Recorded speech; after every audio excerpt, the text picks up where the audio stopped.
A day in my life as a mini vlogger. Good morning mga Vax! Andito nga pala kami sa Coral View Resort, Morong, Bataan. Sobrang ganda dito lalo na yung sunset, ang lakas makaburakay. Mababait ang locals dito at very approachable. Kahit nga maupo ka lang sa tabing dagat, maraming mag-aalok sa iyo ng pagkain.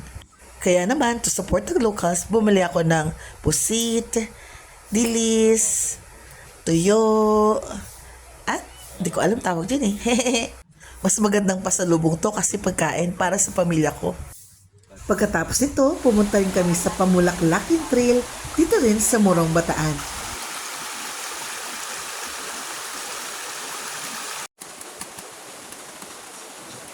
Ito yung naranasan kong trekking na chill lang, hindi kahabaan, pero marami akong natutunan.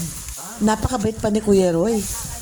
Isa siyang lokal na katutubo na nagsisilbing gabay sa mga taong gustong maranasan din ang ganda ng lugar.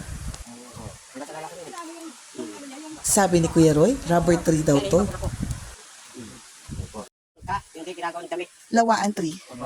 Nung panahon, wala pa tayo. Lawaan tree. Lawaan tree. Ginagawa bang sa atin din, ginagawa ng damit ng araw. Ano po ito? Kaya pa. Payapa tree? Payapa tree? O diba, parang ang laki ng puno sa pangalan niya.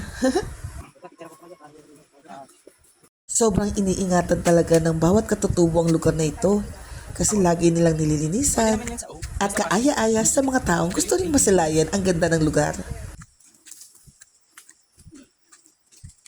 Kaya sa wali, ayan. Tinatawag sa kasi bamboo house. Ayan po. At yung ganito mga kalalaki, yung mga ganito kalalaki naman, mga ganito. Ayan tayo mga ganito. Kalaki. Sa bahay naman, pambakod. Hindi na pambakod.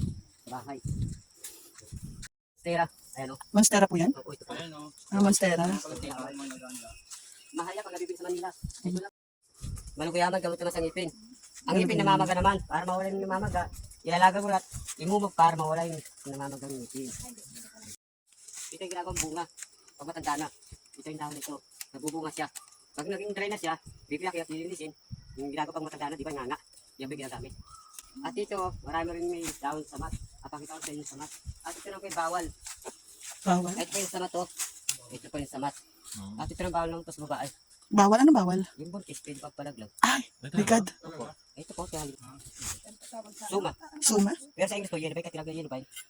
Kasi yellow yung ano niya. Huwag lang po yung sa babae, yung for menstruation and pregnant. Yung may means, bawal din po. Ikakasira na regla ng babae. Yan po. Pantakake. Gamit naman sa sugat. Yung pinakadakta niya, kukuha ka lang. Ayan po siya, oh.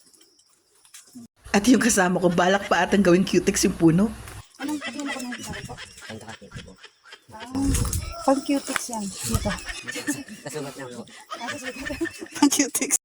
Apitong. Apitong free. Dito malay po, sir. Dito po malay po ng mga investor.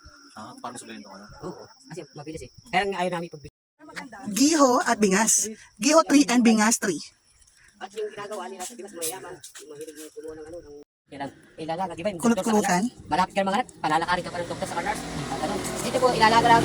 Pag nailaga, at dito eh, yung baby sa kayong nanay, para hindi mahirapan, isulunit, ay lalabas siya kagad. At sabi Papadulas? po, opo, papadulas. At sabi na po, may mga magaling may magpaaral sa amin. Kulot-kulutan. Opo, mag-isa po yan. Wild pineapple. Opo, maliit po yan, maliit po yung bunga niyan. Wild pineapple.